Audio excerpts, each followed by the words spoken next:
तो squid game season 3 देखते वक्त शायद ही आपने नोटिस किया होगा। अब ये तो आपको पता ही है कि ये जो नामग्यू था ये लोगों को मारते वक्त उनकी आंखों की तरफ देखता था, क्योंकि मरते वक्त लोगों की आंखों की रोशनी धीरे धीरे खत्म होती जाती है और उसे देखकर ये बहुत ज्यादा सेटिस्फाइड होता था। तो इस सीन में जब नामग्यू और जुगारू म्यूंगी इन लोगों के ऊपर अटैक कर देता है तब आप नोटिस कर सकते हो कि ये जो नामग्यू था ये मारते वक्त आई खोल के उसे देखना चाहता था, क्योंकि ऑफकोर्स रोशनी जाते हुए देखना ये उसे बहुत ज्यादा सेटिस्फाइड करता है। And I am damn sure कि आपने इस चीज को नोटिस नहीं किया था। वेल, ऐसे एक नहीं और भी बहुत सारे हिडन डिटेल्स थे, जैसे कि सीन में तो इस सीन में जब गिहुन लॉबी पे गया था तब यहाँ पर लैटिन भाषा में कुछ लिखा हुआ होता है जो है हुडी मिही क्रास्ती भी, मतलब एंड इस सीन में जब रेड टीम ढूंढ रही थी ब्लू टीम्स को तब आप गिहुन के पीछे बहुत सारे स्टार्स। अब इस सीन में प्लेयर 44 एलिमिनेट हो जाती है मिन्सू के मेहरबानी से, लेकिन साउंड बॉक्स में प्लेयर 44 एलिमिनेट होने की जगह प्लेयर 380 एलिमिनेट कहा जाता है।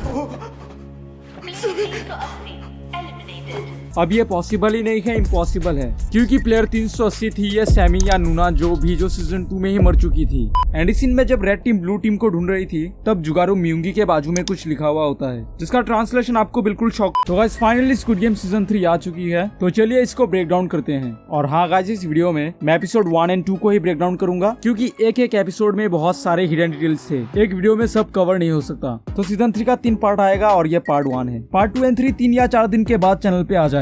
So without wasting any more time, let's roll that intro.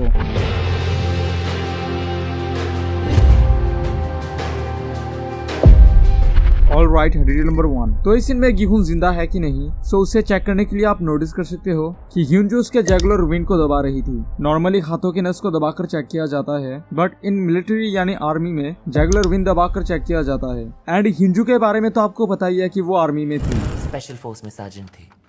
और जैगुलर विन से चेक करना काफी प्रिसाइज होती है, क्योंकि अगर कोई इंसान 0.01% जिंदा है सो उसको भी जैगुलर विन डिटेक्ट कर सकता है। सो इसलिए मिलिट्री में ऐसे चेक करना सिखाया जाता है, और मैं चाहता हूँ कि आप इस जैगुलर विन को याद रखो, क्योंकि आगे के डिटेल्स में काम आएगा। Detail number 2। अब इस सीन में जब गार्ड नंबर 11 ऑपरेशन रूम में पहली बार आती है तब आप नोटिस करना कि उसकी एक उंगली ऑलरेडी ट्रिगर पे होती है, क्योंकि उसे इस रूम का कोई भी अंदाजा नहीं होता है, मतलब दिखने में कैसा है, वहाँ पर क्या क्या है, इन सब का कोई भी अंदाजा उसे नहीं होता है। तो उसे लगा था कि शायद अंदर खतरा भी हो सकता है, सो इसलिए इस रूम में एंटरिंग के टाइम गार्ड नंबर 11 ट्रिगर पे उंगली रख के ही एंटर करती है। Detail number 3। अब इस सीन में प्लेयर 246 को खून की जरूरत होती है, क्योंकि उसका काफी ज्यादा खून बह गया था, और फिर गार्ड नंबर 11 कहती है कि आप मेरा खून ले लो, क्योंकि उसकी ब्लड ग्रुप O थी। मेरा O है, यानी काम करेगा, है ना? एंड मैं आपको बता दूं, O नेगेटिव एकमात्र ऐसा एक ब्लड ग्रुप है जो किसी के भी बॉडी में डाला जा सकता है। इसे यूनिवर्सल ब्लड ग्रुप कहा जाता है, किसी भी ब्लड के साथ घुल मिल सकता है। Detail number 4। तो इस सीन में जब सभी सीढ़ी से चल रहे थे तब जुनही गिर जाती है और उसकी पैर की जो एंकल की हड्डी है वो टूट जाती है। वेल, इस चीज का हिंट हमें एक्चुअली पहले ही मिल गया था। इस सीन में जब जुनही गिरती है तब आप नोटिस करना कि एक क्रैक का साउंड आता है, मतलब फ्रैक्चर जैसा एक साउंड आता है, और इस साउंड से हम डेफिनेटली कह सकते हैं कि उसके पैर में सीवियर इंजरी हुई है। Detail number 5। अब ये डिटेल भी इसी सीन का ही है। इस सीन में जब जुनही गिर रही थी, वेल उसके गिरने को अगर आप फ्रेम बाय फ्रेम देखोगे तब आप नोटिस कर सकते हो कि यहाँ पर जुनही पैर और हाथ से एक सपोर्ट बनाई थी ताकि वो पेट के बल ना गिरे। आई मीन उसका पेट मतलब स्टेयर्स पे ना टकराए, क्योंकि अगर ऐसा नहीं होता और वो पेट के बल गिरती तो उसके पेट के अंदर जो बच्ची है उसे सीवियर इंजरी हो सकती थी। और इस हिडन डिटेल के लिए एक लाइक तो बनता है guys, please. Detail number 6। Okay, so इस सीन में जब ये डॉक्टर सुई घुसाने वाला था, वेल तब आप नोटिस कर सकते हो कि गार्ड नंबर 11 उसके तरफ गन पॉइंट करके ये कही थी, होशियारी की तो मार दूंगी। वेल, इस सीन को अगर हम फ्रेम बाय फ्रेम देखेंगे तब आप नोटिस कर सकते हो कि ये डॉक्टर इस सुई को यहाँ जैगुलर विन पे घुसाने की जगह उसके साइड में घुसा रहा था। मतलब ये डॉक्टर यहाँ चालाकी से गार्ड नंबर 11 को टपकाने का प्लान कर रहा था, लेकिन फिर गार्ड नंबर 11 उसके इस चालाकी को पकड़ लेती है, और फिर आप नोटिस कर सकते हो कि यह मतलब सही से काम कर रहा था, मतलब जैगुलर विन पे ही घुसा रहा था। Detail number 7। तो इस सीन में जब जुनही की डिलीवरी की प्रोसेस चल रही थी तब आप नोटिस कर सकते हो कि उसने ये जैकेट का जो स्लीप है उसे अपने मुंह में घुसाया था। अब उसने ऐसा किया था चिल्लाने के साउंड को दबाने के लिए, क्योंकि उसकी चिल्लाने की आवाज सुन के कोई भी मतलब रेड टीम का बंदा इस रूम में आ सकता था। तो इस सीन में जब गार्ड नंबर 11 ऑपरेशन रूम में पहली बार आती है तो आप नोटिस कर सकते हो कि वो आने के बाद दरवाजे को बंद कर दी थी। अब ये कसम से अजीब है, क्योंकि पहली बात वो यहाँ पर पहली बार आई थी तो उसे तो ऐसा कोई भी रूल्स नहीं पता कि मतलब एंटरिंग के बाद दरवाजा बंद करना कंपलसरी है। अब उसने एक्चुअली दरवाजा बंद किया था ताकि गोली फायरिंग साउंड बाहर ना जाए। आप नोटिस कर सकते हो कि ये डोर बिल्कुल सील थी और ये रूम अंडरग्राउंड है, और दरवाजा बंद करने से ही एकदम साउंड प्रूफ हो जाती है। अब गार्ड नंबर 11 यहाँ पर आने से पहले यही माइंडसेट बनाई थी कि मुझे तो वहाँ पर गोलीबारी करनी है, सो गोलीबारी का साउंड बाहर ना जाए, सो इसलिए गार्ड नंबर 11 ने इस डोर को क्लोज कर दी थी। Detail number 8। ओके, तो ये डिटेल इंडियन ऑडियंस के लिए है। ये जो बाहर जाने वाला दरवाजा था वहाँ पर यहाँ साउथ कोरियन लैंग्वेज में कुछ लिखा हुआ है जिसका मतलब है एग्जिट। एनीवेज, तो ये डिटेल बिल्कुल भी नहीं है। एक्चुअल डिटेल ये है कि इस दरवाजे पे आप बहुत सारे हैंड प्रिंट को नोटिस कर सकते हो, मतलब हाथ के छाप को नोटिस कर सकते हो जो रेड कलर में है, और ये एक एक रेड कलर का हैंड प्रिंट सिग्निफाई कर रहा है मौत को, कि मतलब इस मेन दरवाजे के लिए इतने सारे लोगों ने अपनी जान गंवाई। Detail number 9। तो अब जो ये हरामी बुड्ढा था ये खून से अपना चेहरा ढक देता है, बट चेहरे से पहले उसने खून अपने छाती पे लगाया था। अब उसने ऐसा किया था ताकि बाकी प्लेयर्स को लगे कि मतलब बाकी किसी प्लेयर ने इसके छाती पे वार करके इसको टपकाया है। Detail number 10। ओके, तो इस गेम का रूल्स कहता है कि जो भी मतलब एग्जिट डोर ढूंढ लेगा और उसे वो ओपन कर देगा तो वो पास हो जाएगा, राइट। लेकिन यहाँ पर ह्यूंजू दरवाजा ढूंढ के खोलने के बाद भी वो पास कैसे नहीं हुई, तो देखो रूल्स गए तेल लेने।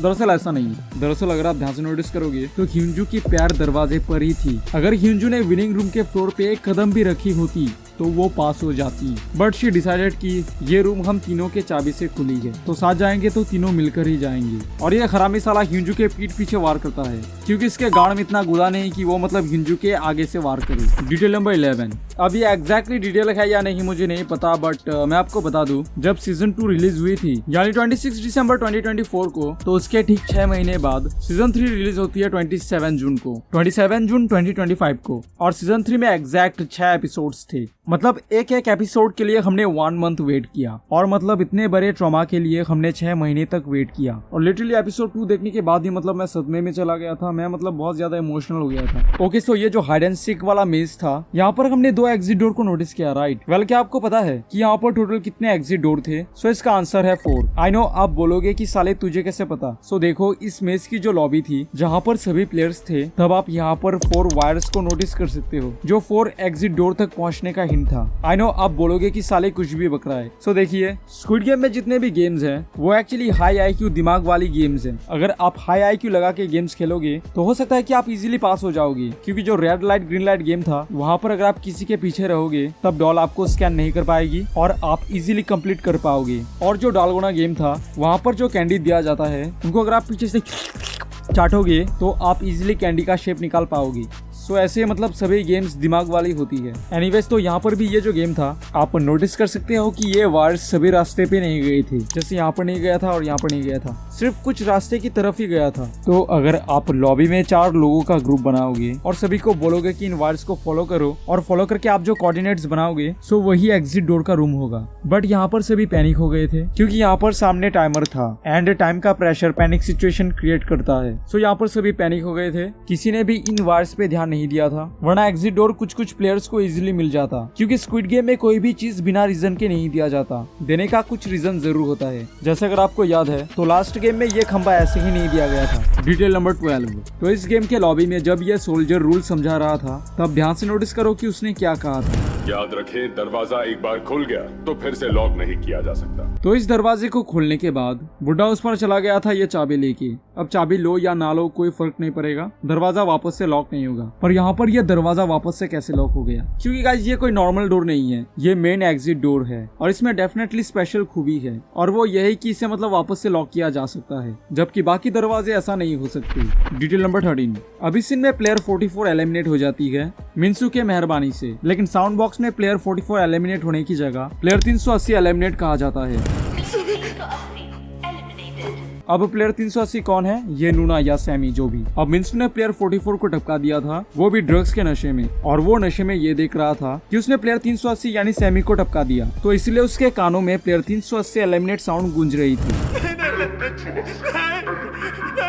Detail number 14। ओके, तो ये जो नामग्यू था आपको पता है कि उसने अपना ड्रग्स का बॉक्स गिरा दिया था, लेकिन क्या आपने नोटिस किया था कि एग्जैक्टली कैसे गिरा था? वेल, इस फाइट में इस सीन में जब वो नाइफ से स्टैब करने जा रहा था, वेल तब ये विक्टिम एक लात मारता है उसे। वेल, इसी लात की वजह से उसके ड्रग्स के डब्बे का जो चेन था वो टूट के गिर गया था। क्योंकि यहाँ नाइफ स्टैब से पहले आप ये डब्बा या लॉकेट उसके गले में नोटिस कर सकते हो, लेकिन नाइफ स्टैब के बाद उसे एक लात मिलता है और इसी लात यानी किक के बाद उसका वो लॉकेट गायब हो गया था, नीचे गिर गया था। एंड मैं आपको बता दूं कि सीजन 2 के ऑलरेडी वीडियोस है चैनल पे। अगर आप चाहते हो कि मैं सीजन 1 को भी ब्रेक डाउन करूं तो एक बार कमेंट सेक्शन में यस टाइप कर देना। एम करते हैं 5 के नहीं, सिर्फ 2 के कमेंट का। 2 के कमेंट्स होने के बाद मैं सीजन 1 को भी ब्रेक डाउन करूंगा। तो इस सीन में ये कहता है, जब मिंगल खेल रहे थे हमने साथ मिलकर 3 का ग्रुप बनाया था और अब इसे इसने सच में बोला या फिर ऐसे ही बचने के लिए बोल दिया। तो इसको क्रॉस चेक करने के लिए मैं मिंगल गेम पे वापस गया था। एंड यहाँ पर आप नोटिस कर सकते हो कि यस, ये बंदा थाला के साथ I mean 007 के साथ टीम बना था। I mean जबरदस्ती टीम बनाया था। थाला वहाँ पर आना नहीं चाहता था। ओके, तो बोनस डिटेल इस सीन में देखो और सुनो कि ऑफिसर ने फ्रंटमैन को क्या कह के पुकारा था। Captain seriously? अरे वो कोई कैप्टन वैप्टन नहीं है यार, वो लीडर है, लीडर। उन्हें द लीडर बुलाया जाता है।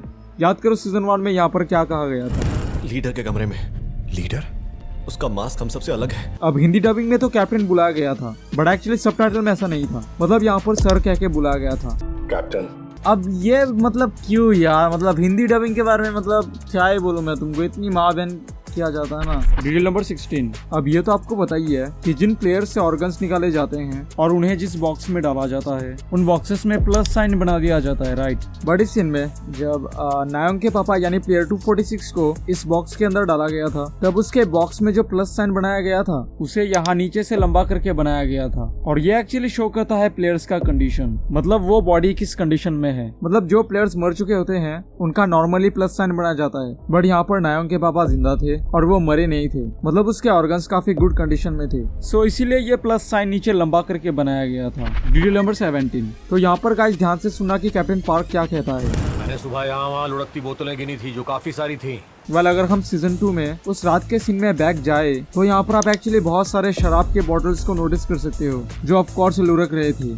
और इन बॉटल्स के बारे में ही कैप्टन पार्क यहाँ पर बात कर रहा होता है। Detail number 18। तो इस सीन में ह्यूंजू मर जाती है और फिर डेथ के कुछ मिनट बाद आप नोटिस कर सकते हो कि उसकी बॉडी ब्लू हो गई थी। और यह होता है लो कंसेंट्रेशन ऑफ ब्लड के लिए। नॉर्मली ह्यूमन बॉडी डेथ के 5-6 मिनट बाद नीली पड़ जाती है, क्योंकि ग्रेविटी की वजह से जो मतलब ऑक्सीजन कैरिंग ब्लड होते हैं वो बॉडी के नीचे आ जाता है और कार्बन डाइऑक्साइड कैरिंग ब्लड ऊपर फैल जाती है, जिससे बॉडी नीली पड़ जाती है। Detail number 21। सो इस सीन में जब ये डॉक्टर एक कट लगाने वाला था, वेल तब आप नोटिस कर सकते हो कि वो पहले इस उंगली को कांटेक्ट में रखता है। मतलब इस उंगली को कांटेक्ट में रखते ही वो कट लगाना चाहता था। और ये एक्चुअली मेडिकल में कट लगाने का बेसिक रूल है। इस उंगली के कांटेक्ट में कट लगाने से कट बिल्कुल प्रिसाइज होती है, सीधा होती है और सभी जगह कटर इक्वली डीप होता है। मतलब कहीं कम डीप है, कहीं ज्यादा डीप है, ऐसा नहीं है। अगर आप मेडिकल का कोर्स कर रहे हो, स्पेशली अगर आप सर्जरी के बारे में स्टडी कर रहे हो, तो ये चीज आपको 101% पता है। अब जो डॉक्टर या मेडिकल फील्ड से नहीं है उन्हें इस चीज के बारे में नहीं पता था, सो मैंने बता दिया। ओके, तो अब ये कोई डिटेल नहीं है, बट आपके इन्फॉर्मेशन के लिए मैं आपको बता दूं, जहाँ पर फ्रंटमैन विस्की पीता है। एंड अगर आप नोटिस करोगे तो ये विस्की है द ग्लेन अलाची और इसका जो प्राइस है, जिसको जान के आप शॉक हो जाओगे, वो है $540। एंड अगर इसको इंडियन रुपीस में कन्वर्ट करूँ तो ये होगा लगभग 43 से 45,000। भाई साहब, इतने में तो छपरियों का मिनी आईफोन आ जाएगा, ऐसा मैंने ही मेरे साथ बैठा हुआ दोस्त कह रहा था। Detail number 20। तो इसमें जब गिहुन लॉबी पे गया था तब यहाँ पर लैटिन भाषा में कुछ लिखा हुआ होता है जो है हुडी मी ही क्रास्ती भी, मतलब टुडे मी टुमारो यू, मतलब आज अगर मैं तो कल तुम। अब डीपली सोचो तो ये कितना अजीब है ना। मतलब आज अगर मैं मर गया तो तुम उसे देख के हंसो मत, कल तुम मर जाओगी। अगर आज मैं तुम्हारी वजह से मर गया तो कल तुम किसी और की वजह से मर जाओगी। अगर आज मैं नीचे हूँ और उसे देख के तुम हंस रहे हो तो कल तुम नीचे होगे और तुम्हें देख के लोग हंसेंगे। आज तुम्हारी वजह से मुझे ये चोट मिला तो कल किसी और की वजह से तुम्हें चोट मिलेगा। और किसी को चोट पहुंचाने से पहले लाख बार सोचो, क्योंकि ये चोट घूम फिर के वापस तुम पे ही आने वाला है। तो इस सीन में जब ह्यूंजू और ये फाइट कर रहा था तब आप नोटिस कर सकते हो कि ह्यूंजू ने उसके चाकू से ही उसके दिल पे वार किया था। और यहाँ पर भी ह्यूंजू जब इससे फाइट कर रही थी तो वहाँ पर भी ह्यूंजू उसके दिल पे वार कर रही थी, क्योंकि ह्यूंजू पहले मिलिट्री में थी और मिलिट्री में वेपन लेस इंस्टेंट किलिंग सिखाई जाती है, जहाँ पर वीक पॉइंट पे अटैक करना सिखाया जाता है, जो है दिल या फिर सर। मतलब अगर किसी को मारना या काबू करना हो तो उसके दिल पे या फिर सर पे वार करो। या फिर सबसे आसान तरीका, जो नस दिल और दिमाग को कनेक्ट करती है जो है जैगुलर विन, तो उसको ही काट दो, तो उससे वो इजीली एफर्टलेस तरप के मर जाएगा। अगर आपने हिट मूवी देखी है तो वहाँ पर मतलब जो मर्डर्स होते हैं वो जैगुलर विन लैस्ट्रेशन के थ्रू होती है। आई मीन जैगुलर विन काट के मर्डर, क्योंकि ये मर्डर करने का फिजिकल काफी एफर्टलेस तरीका है। और इन सब के बारे में मैंने हिट 3 के डिटेल वीडियो में बताया था। तो इस सीन में जब पुलिस वाला आइलैंड के बारे में रिसर्च कर रहा था तब ये शराब लेके आता है छोटा पार्टी करने के लिए। बट अगर आप नोटिस करोगे तो पुलिस वाले ने शराब नहीं पिया था, क्योंकि याद करो फ्रंटमैन ने यहाँ पर क्या कहा था, इतना खाना और शराब पीने के बाद वो गहरी नींद सोने वाले हैं। तो इस सीन में इन्हें कल सुबह जल्दी रवाना होना था और सोने से पहले अगर पुलिस वाला शराब पीता तो वो एकदम गहरी नींद में सो जाता, जिससे उसका सवेरे उठना काफी मुश्किल हो जाता। कल सुबह जल्दी रवाना होना है, थोड़ी देर सो लेना चाहिए। सो इसलिए उसने शराब नहीं पिया था। ओके, सो बोनस डिटेल। ओके, तो ये तो आपको पता ही है कि इस गेम में 3 तरह की चाबी होती है, एक सर्कल, एक ट्रायंगल और एक स्क्वायर। लेकिन जो सर्कल चाबी था वहाँ पर अगर आप नोटिस करोगे वहाँ पर 2 खांचे होते हैं और ये खांचे स्क्वायर या ट्रायंगल में नहीं होता। अब सर्कल में ये खांचे दिए गए थे ग्रिप के लिए, क्योंकि अगर ये खांचे नहीं होते तो ये सर्कल चाबी की होल में इनफाइनाइट टाइम घूमते ही चला जाता। अब इस सीन में गिहुन इसे पकड़ता है, लेकिन ये प्लेयर 388 नहीं था, मतलब कांग दे हो नहीं था, ये कोई और ही था। ये प्लेयर 197 था, लेकिन इसका हेयर स्टाइल बिल्कुल देहो की तरह था। अब 99.9% लोग यही बोलेंगे कि इस प्लेयर को तो हमने पहले कहीं देखा ही नहीं था, यहाँ पर फर्स्ट टाइम देख रहे हैं। वेल एक्चुअली नहीं, इस सीन में जब सभी इस रूम में एंटर कर रहे थे तब आप प्लेयर 197 को नोटिस कर सकते हो। एंड इस सीन में जब रेड टीम ढूंढ रही थी ब्लू टीम्स को तब आप गिहुन के पीछे बहुत सारे स्टार्स को नोटिस कर सकते हो। और देखा जाए तो ये एक नाइट का सेट है, मतलब रात का सेट, क्योंकि यहाँ पर आप स्ट्रीट लाइट को नोटिस कर सकते हो, मतलब सितारों भरी रात के नीचे पेलम, मतलब सितारों भरी रात के नीचे मारा मारी। क्योंकि जो एपिसोड 2 था उसका नाम था द स्टारिंग नाइट, मतलब सितारों भरी रात। सो नाउ यू अंडरस्टैंड कि ऐसा नाम क्यों था। आई पसंद यू माय ब्रो मिनसू। इस सीन में देहो गिहुन को गला दबाकर मारना चाहता था, लेकिन बाद में वो ठीक इसी तरीके से मर गया था। एंड इस सीन में जब रेड टीम ब्लू टीम को ढूंढ रही थी तब जुगारू म्यूंगी के बाजू में कुछ लिखा हुआ होता है। वेल इसका ट्रांसलेशन है कॉशन लव, मतलब चेतावनी, प्यार, मतलब काइंड ऑफ एक वार्निंग है कि प्यार से बच के रहना। और ठीक हम ऐसा इस सीरीज में देखते हैं, क्योंकि जो जुनही थी उसका ये जुगारू म्यूंगी उसका प्यार था। और इस सीरीज के एंड में हम देखते हैं कि कुछ चंद पैसों के लिए, मतलब बहुत सारे पैसे, बट स्टिल किसी के जान से बड़ा पैसा नहीं है।